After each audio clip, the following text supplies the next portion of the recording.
maravilhoso. Gênesis, capítulo 33, a partir do versículo 1. Um momento muito importante da vida de Esaú e de Jacó. Se você tiver a Bíblia, abre sua Bíblia. Gênesis fica antes de Apocalipse. Muito antes. É o primeiro livro da Bíblia. Capítulo 33. Se você quiser ler a Bíblia no celular, também pode. Mas eu peço que você coloque no modo avião.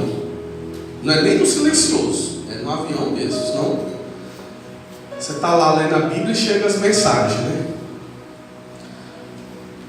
E se você não tiver nenhuma das opções, acompanhe ali pelo telão também. Diz assim, acompanhe a leitura. Levantou Jacó os olhos e olhou, e eis que vinha Esaú, e 400 homens com ele. Então repartiu os filhos entre Leia e Raquel, e as duas servas, e pôs as servas e seus filhos na frente, e a Leia e seus filhos atrás. Porém a Raquel e José, os derradeiros. E ele mesmo passou adiante deles, e inclinou-se à terra 7 vezes, até que chegou a seu irmão. Então Esaú correu-lhe ao encontro, e abraçou-o, e lançou-se sobre o seu pescoço, e beijou, e choraram. Depois levantou seus olhos, e viu as mulheres e os meninos, e disse: quem são estes contigo? E ele disse: os filhos que Deus graciosamente tem dado a teu servo. Então chegaram as servas, e elas e os seus filhos inclinaram-se. Chegou também Leia com seus filhos e inclinaram-se. Depois chegaram José e Raquel e inclinaram-se. E disse Esaú: de que te serve todo este bando que tem encontrado? E ele disse: para achar graça aos olhos de meu senhor. Mas Esaú disse: eu tenho bastante, meu irmão, seja para ti o que tens. Então disse Jacó: não, se agora tenho achado graça a teus olhos, peço-te que tomes o meu presente da minha mão, porquanto tenho visto o teu rosto, como se tivesse visto o rosto de Deus, e tomastes contentamento em mim. Toma, peço-te a minha bênção que te foi trazida, porque Deus graciosamente me tem dado, e porque tenho de tudo, e estou com ele até que o tomou. E disse: caminhemos e andemos, eu partirei adiante de ti. Porém ele disse: meu senhor sabe que estes filhos são teus, e que tenho comigo ovelhas e vacas de leite. Se a fastigarem somente um dia, todo o rebanho morrerá. Ora, passe o meu senhor diante da face do seu servo, e eu irei como guia, pouco a pouco, conforme o passo do gado, que está diante da minha face, conforme o passo dos meninos, até que chegue a meu senhor em Seir. E Esaú disse: deixarei logo contigo desta gente que está comigo. E ele disse: para que é isto? Basta que eu ache graça aos olhos do meu senhor. Assim, tornou Esaú aquele dia pelo seu caminho a Seir. Jacó, porém, partiu para Sucote, edificou para si uma casa, fez cabanas para seu gado. Por isso chamou o nome daquele lugar Sucote. Deixa sua Bíblia marcada, por favor. Nós estamos lendo aqui um período da história, um momento de glória, um momento de muita emoção, de muita alegria. Nós estamos vendo o encontro de dois irmãos numa fase da vida que eles estavam ricos, prósperos, abençoados em todas as áreas. Como diz aqui no versículo 11, Jacó dizia: eu tenho de tudo. Eles estavam muito bem, muito bem. Eles tinham gado, filhos, servos. eles tinham bens. Eu pergunto uma coisa para você. Nós estamos iniciando o ano, e eu não vou falar aqui de um período da fase do resto da sua vida. Pode ser também, mas vamos falar aqui do ano de 2019. Você gostaria de encerrar o ano próspero, com uma prosperidade muito maior do que você tem agora? Sim ou não? Você gostaria de encerrar o ano se de repente você não está casado, casada? Se de repente você não está bem com sua família, bem com sua família? Você gostaria de terminar o ano com seus sonhos realizados? Sim ou não? Eu acho que todos nós queremos chegar no final do ano e estar próspero, estar abençoado, a vida financeira está bem, a vida com a família está bem, a vida no casamento está bem, com os familiares, com os projetos de vida. Eu creio que todos nós estamos aqui desejamos isso, ter um final de ano feliz e realizado. Se você não sonha isso, então você precisa dar o primeiro passo, que é começar a sonhar e desejar. Mas eu acredito então que, se não todos, a grande maioria, esse é o nosso desejo. Mas talvez a realidade hoje seja muito difícil. E talvez você olhe para as circunstâncias ao seu redor, você olhe para a situação financeira hoje, você olha para a sua vida hoje, e você não acredita que dezembro de 2019 possa ser diferente. Talvez a sua realidade hoje, a realidade que nos mostra, pela realidade você não acredite nisso. Ou talvez seja algo impossível. Você está bem com a sua família, talvez com alguém que você brigou, com alguém que você discutiu, ou brigou com o pai, com a mãe, ou com o irmão. Ou talvez uma situação financeira muito melhor, você olhe e não veja solução. E para você talvez seja algo impossível. Impossível de estar feliz num casamento, ou com um casamento restaurado, ou talvez muito difícil. Nós lemos um período da história, um fim de um período de uma história muito feliz. Mas as coisas nem sempre foram assim. Muitas coisas aconteceram para que essa história que nós lemos pudesse ter sido concretizada. Eu queria te convidar então para a gente olhar, voltar no tempo dessa história, olhar para trás e voltar talvez 40 anos atrás, como que tudo começou. Eu queria que você abrisse sua Bíblia no livro de Gênesis, no capítulo 25. Voltando um pouquinho, capítulo 25 de Gênesis.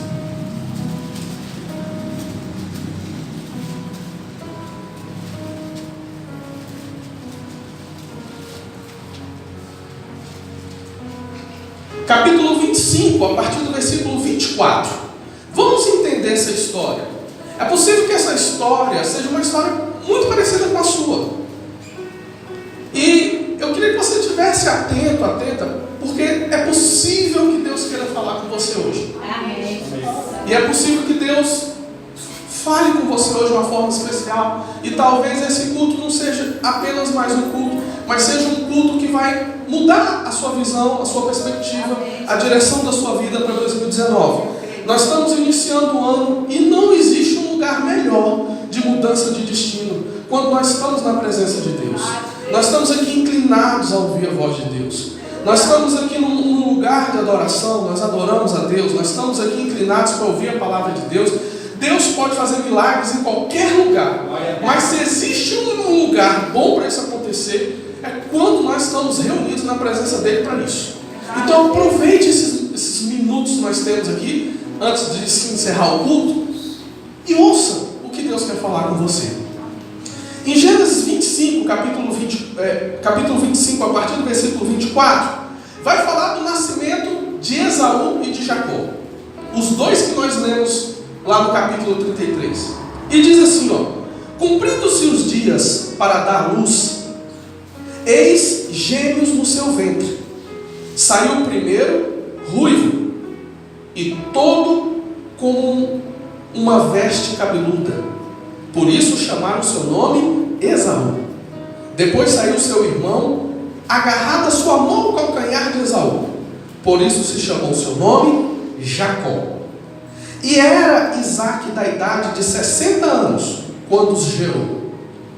Cresceram os meninos.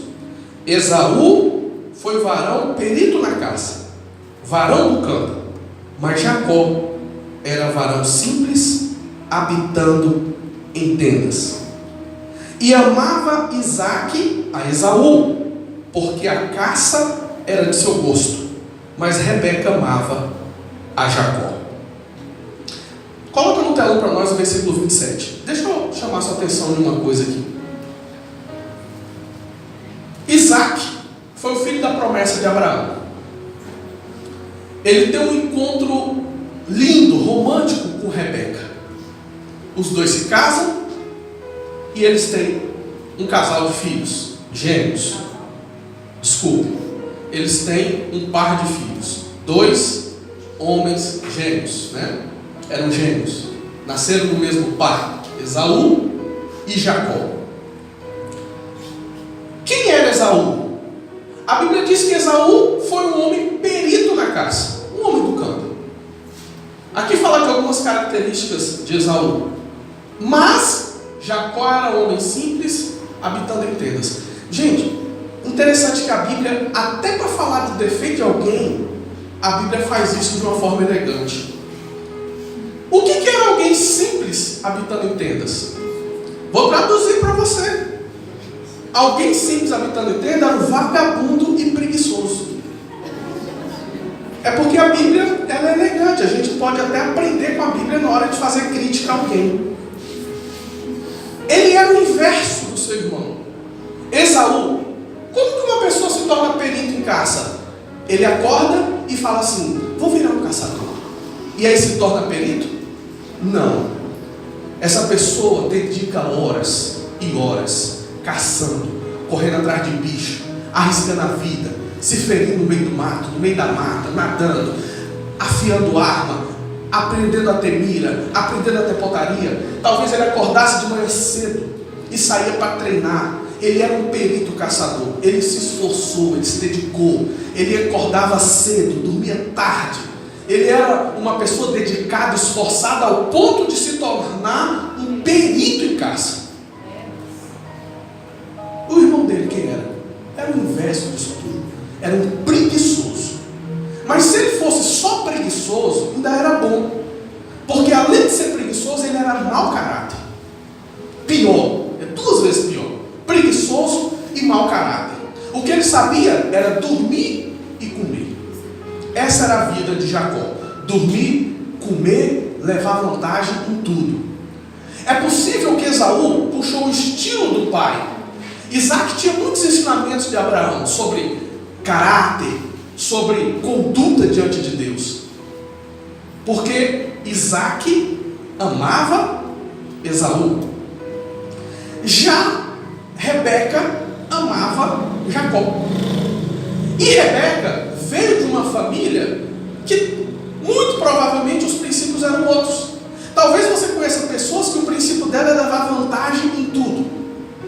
Talvez você conheça pessoas que o princípio dela é o mais fácil.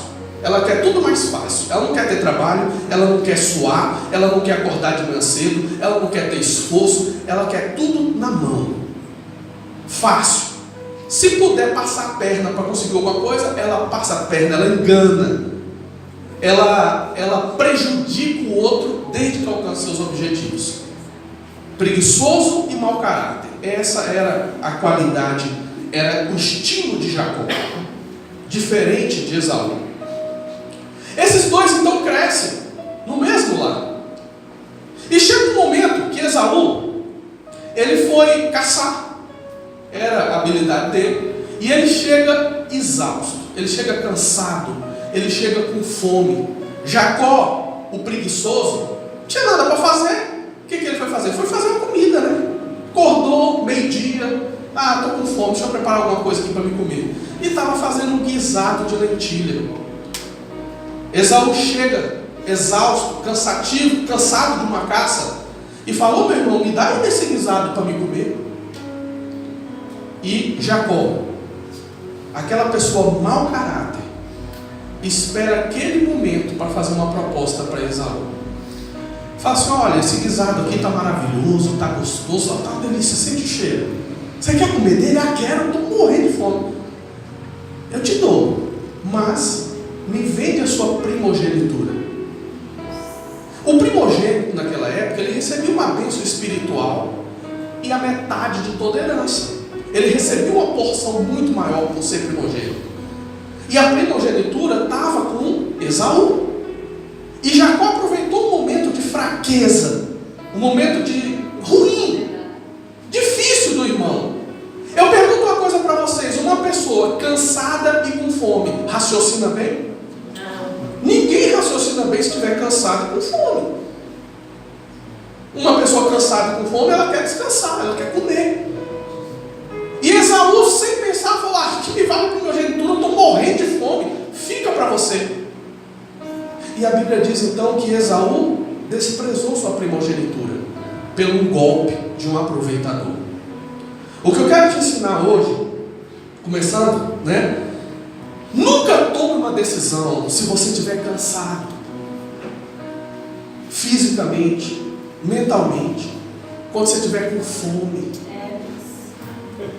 quando você estiver triste, amargurado, quando você estiver com raiva. Não tome atitudes que vão influenciar toda a sua vida por causa de um momento ruim que você está passando. Porque se você está cansado, você descansar, no outro dia você raciocina melhor. Se você está com fome, você se alimenta, espera um pouquinho e você recupera as forças. Se você está triste, angustiado, espera passar. E tem um equilíbrio emocional para depois você tomar uma atitude. Às vezes a pessoa no casamento está lá cansada e com fome, a mulher dá um grito, o cara: eu vou embora dessa casa. Aí daqui a pouco ele come, descansa, se arrepende do que falou. Porque ele estava só com fome e cansado. Ele tomou uma atitude errada, porque o momento não era bom. Então, nesse ano de 2019, atitudes importantes: ah, eu vou embora do emprego. Ah, eu vou largar essa casa. Ah, eu vou vender esse carro. Ah, eu vou vender essa casa. Eu vou comprar esse carro. Não, eu vou comprar essa casa. Não, eu vou casar agora. Não, estou com fome, eu quero casar. Qualquer coisa que envolva o seu futuro, não tome uma atitude motivada por esses sentimentos. Você vai se arrepender. Certamente você vai se arrepender. Esaú se arrependeu porque ele tinha um aproveitador. E aproveitadores é igual a muriçoca. Você não precisa chamar, ele vem. Ele aparece para sugar seu sangue. Como é que você chama muriçoca? Não precisa chamar, né? Elas aparecem. Então, e se você, algum dia, porque queria levar vantagem, porque queria ganhar alguma coisa fácil, resolveu ser o aproveitador de alguém? Quantas vezes espera a pessoa estar passando necessidade, aí vai lá e compra um carro pela metade do preço de mercado? Quantas vezes a pessoa empresta juros para alguém que está apertado financeiramente, desesperado, juros abusivos, e além de crime, é pecado ser agiota, né? Além de crime é pecado. Mas por que a pessoa faz isso? Porque ela quer levar vantagem sobre a desgraça alheia. Ela quer aproveitar o momento de fragilidade de alguém para enganar, para usurpar, para ter vantagens, para ter direitos. E eu pergunto uma coisa: e se esse alguém for você, usurpador? E se for eu? Ou ninguém corre o risco de passar por uma situação assim? Ou nunca ninguém enganou ninguém aqui? Ou traiu? Ou mentiu para levar vantagem? Sai do emprego e o advogado fala: é o seguinte, se você não mentir, você não vai ganhar nada. Vamos botar para a justiça, mas você tem que falar isso, isso, isso. E a pessoa mente para ganhar na justiça uma causa. Ela mente para ter vantagem. Esse é o perfil de Jacó. Usurpador, enganador. Aproveita o momento de fraqueza de alguém para fazer um negócio com aquela pessoa. A pessoa não está bem mentalmente, a pessoa não está bem fisicamente, ela está debilitada, ela está fragilizada, ela está num momento ruim da vida dela, e alguém aproveita aquele momento tirar vantagem. Usurpador. Esaú, então, ele entende que ele errou. Ele come, ele relaxa, ele descansa, mata a fome, e ele vê que Jacó enganou ele. Passa-se algum tempo. Isaac, já velho, chama Esaú e fala: meu filho, eu vou morrer a qualquer momento. Então faz o seguinte, vai lá, pega uma caça, prepara um cozido aqui para mim, uma carne, e depois que eu comer eu vou te abençoar. É a última bênção ali. Rebeca ouve. Enquanto Esaú vai caçar, ela chama Jacó e fala: Jacó, Isaac vai abençoar a Esaú, e eu quero que ele abençoe você. E Isaac fala: mas como é que eu posso fazer isso? Meu irmão é cabeludo, eu sou liso. E aí, não, isso não vai dar certo não. Meu pai vai descobrir e eu vou ser amaldiçoado. E o que Rebeca fala? Ela diz o seguinte: não tem problema não, que a maldição caia sobre mim. Acompanhe aí.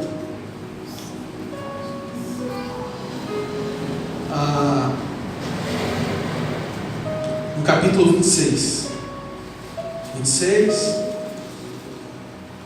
Não, no capítulo 27. A partir do versículo 6. Então falou Rebeca a Jacó, seu filho, dizendo: eis que tenho ouvido a teu pai, que falava com Esaú, teu irmão, dizendo: traze-me caça, faz-me um guisado saboroso, para que eu coma e te abençoe diante da face do Senhor, antes da minha morte. Agora, pois, filho meu, ouve a minha voz daquilo que eu te mando. Vai agora ao rebanho, traze-me de lá 2 bons cabritos, que já estava lá preso. Eu farei deles um guisado saboroso para teu pai, como ele gosta. Levá-lo-ás a teu pai para que o coma e para que te abençoe antes da sua morte. Então disse Jacó a Rebeca, sua mãe: eis que Esaú, meu irmão, é varão cabeludo e eu varão liso. Porventura me apalpará o meu pai? Serei a seus olhos enganador? Assim trarei eu sobre mim maldição e não bênção. E disse-lhe sua mãe: meu filho, sobre mim seja a tua maldição, somente obedece a minha voz. Vai e traze-me. Existia aqui o apoio da mãe para ele fazer aquela enganação, fazer aquela usurpação, roubar aquela bênção que era a última e mais importante da vida de Esaú. A mãe estava disposta a receber toda a maldição, mas ela queria a bênção do filho. Nesse caso, ele tinha uma pessoa que influenciava ele para o mal. Ele já não era dado ao trabalho, ao esforço. Ainda pega alguém que faz uma coisa dessa e ele aceita. Então ele faz da forma que a mãe manda. Ele pega os cabritos, 2 cabritos. A mãe prepara lá um guisado para o pai. Ele veste a roupa do seu irmão Esaú. Esaú estava lá correndo atrás de bicho igual um doido, caçando, trabalhando. Jacó se vestindo com a roupa do irmão, colocando um pé de carneiro nos braços, para quando o pai apalpasse, achasse que fosse Esaú. E ele chega então diante do seu pai. O pai dele fala: olha, mas olha Esaú. Aí ele pergunta assim: quem está aí? Aí Jacó fala: Esaú, seu filho. Ele diz: mas a voz está diferente. A voz é de Jacó. E como é que você chegou tão rápido assim? É porque Deus foi bom comigo. Já estava tudo preparado na minha caça, meu pai. E ele continua na mentira, no teatro. E ele chega perto de Isaac. Isaac apalpa ele, vê cabeludo e fala: deve ser Esaú. E Isaac então impõe as mãos sobre Jacó enganadamente. Jacó se passando por Esaú. E todas as bênçãos. Vamos ler.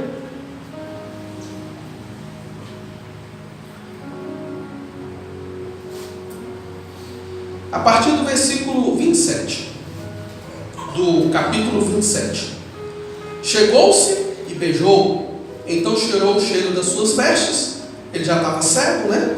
E abençoou e disse: Eis que o cheiro do meu filho é como o cheiro do campo, que o Senhor abençoou. Assim, pois, te dê Deus do orvalho dos céus, das gorduras da terra e abundância de trigo e de mosto. Sirvam-te povos e nações, se encurvem a ti.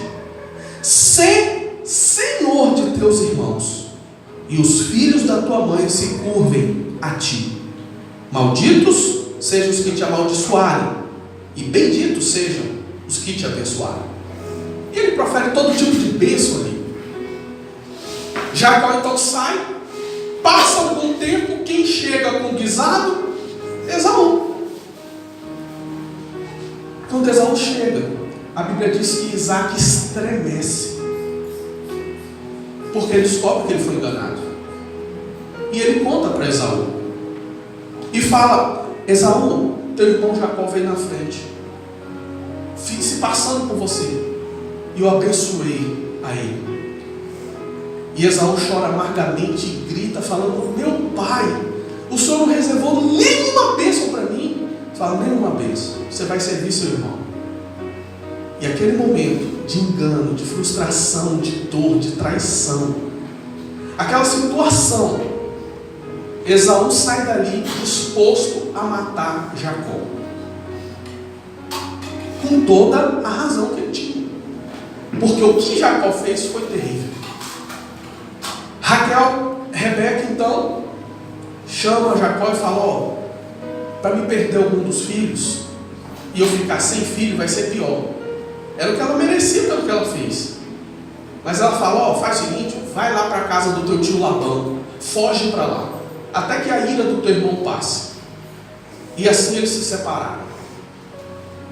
De um lado, um homem sempre trabalhador, um homem esforçado, um homem dedicado, mas que foi traído e enganado pelo seu próprio irmão. Seu próprio irmão aproveitou em todas as ocasiões para destruir a vida dele, com toda sagacidade, perversidade, maldade, com a aval da mãe.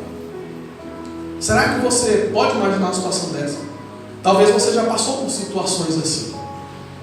Talvez você já foi injustiçado pelo seu pai, pela sua mãe. Talvez você já foi traído. Talvez você já foi enganado. Talvez você já traiu, você já enganou. Talvez você já prejudicou alguém. De qual lado dessa história? Ou talvez as duas coisas já aconteceram. E você pode imaginar como estava Esaú e como estava Jacó naquela situação. Às vezes a pessoa fala: olha, eu não acredito que as coisas podem melhorar para mim, porque eu já fiz muito mal. Eu já errei muito. Eu já enganei muito. Eu já prejudiquei pessoas. Eu já menti. Eu já levei vantagem. Eu já usurpei o direito das pessoas. Eu acho que nem Deus me perdoa mais. Ou como vítima, ou autor dos males. Quando Jacó sai dali e ele começa a caminhar no deserto para encontrar com seu tio Labão, ele tem um encontro com Deus. E eu quero te dizer uma coisa: todos nós temos em algum momento da nossa vida uma oportunidade de ter um encontro com Deus e mudar a direção da nossa história, e mudar o rumo da nossa vida. E olha o que acontece. Jacó sai fugindo, jurado de morte. Esaú fica, muita mágoa, muita dor, muita ofensa. Isaac morre amargurado pelaquela traição. Rebeca angustiada porque um irmão brigado com o outro. Esaú, com todo o prejuízo que ele teve, tudo que ele tinha de maior valor roubado dele. E Jacó fugido com todo o mal que ele fez. Então nós temos aqui pessoas destruídas: o pai, a mãe, os irmãos. Quem ganhou com essa situação? Todo mundo perde. Todo mundo perdeu, porque alguém quis levar vantagem sobre alguém. E aí, o que acontece no capítulo 28? Vamos lá para o capítulo 28. Quando Jacó foge e ele está lá no deserto, sozinho, talvez refletindo sobre seus atos, sobre suas ações, a partir do capítulo 10, ou versículo 10, 28, 10, olha o que acontece. Partiu, pois, Jacó de Berseba e foi-se a Harã. Chegou a um lugar onde passou a noite, porque já o sol era posto. Tomou uma das pedras daquele lugar e a pôs por sua cabeceira, e deitou-se naquele lugar e sonhou. E eis, era posta na terra uma escada cujo topo tocava nos céus. E eis que os anjos de Deus subiam e desciam por ela. E eis que o Senhor estava em cima dela e disse: eu sou o Senhor, o Deus de Abraão, teu pai, o Deus de Isaque. Esta terra em que estás deitado te darei a ti e a tua semente, e a tua semente será como o pó da terra, e estender-se ao ocidente, ao oriente, ao norte e ao sul, e em ti e na tua semente serão benditas todas as famílias da terra. Eis que estou contigo e te guardarei por onde quer que fores, te farei tornar esta terra, porque te não deixarei, até que te haja feito o que tenho dito. Acordado, pois, Jacó do seu sono, disse: na verdade o Senhor está neste lugar, e eu não sabia. E temeu e disse: quão terrível é este lugar! Este não é outro lugar, senão a casa de Deus, e esta é a porta dos céus. Presta bem atenção aqui no que eu vou te falar. Esse momento, Jacó teve dois momentos importantes na vida dele. É esse momento e um segundo momento. O primeiro encontro com Deus, um encontro de mudança de mente, mudança de atitude, mudança de coração. E um outro encontro de uma mudança mais profunda. Nesse primeiro encontro, Deus olha para uma pessoa usurpadora, enganadora, mau caráter, preguiçoso. Era uma péssima pessoa. Ninguém queria esse homem nem perto. Quando souberam o que ele fez com o irmão e com o pai, quem quer conviver com uma pessoa dessa? Essa pessoa está condenada aos olhos de qualquer um. E Deus olha para aquele homem e faz promessa para aquele homem. Por que Deus faz isso? Poxa, por que Deus abençoou fulano? Fulano é tão ruim. Por que Deus fez isso com Beltrano? Depois de tanta coisa que Beltrano fez, tanta injustiça, tanta maldade. E a gente fica assim sem entender. Acontece que Deus conhece o coração das pessoas melhor do que nós. Deus conhecia o coração de Jacó, ainda sendo ele enganador, trapaceiro, ter feito todo o mal que ele fez. Deus olha para ele, faz promessa para ele. Agora deixa eu te dizer, todos nós que estamos aqui temos promessas de Deus. Não importa se enganou, se mentiu, se traiu, temos promessas de Deus, todos nós. As promessas de Deus, a Bíblia diz que sempre são boas, estão nelas o sim e o amém. A Bíblia diz que Deus tem planos de bênção e de paz para nós, para todos nós. Agora o que muda? Preste bem atenção nisso.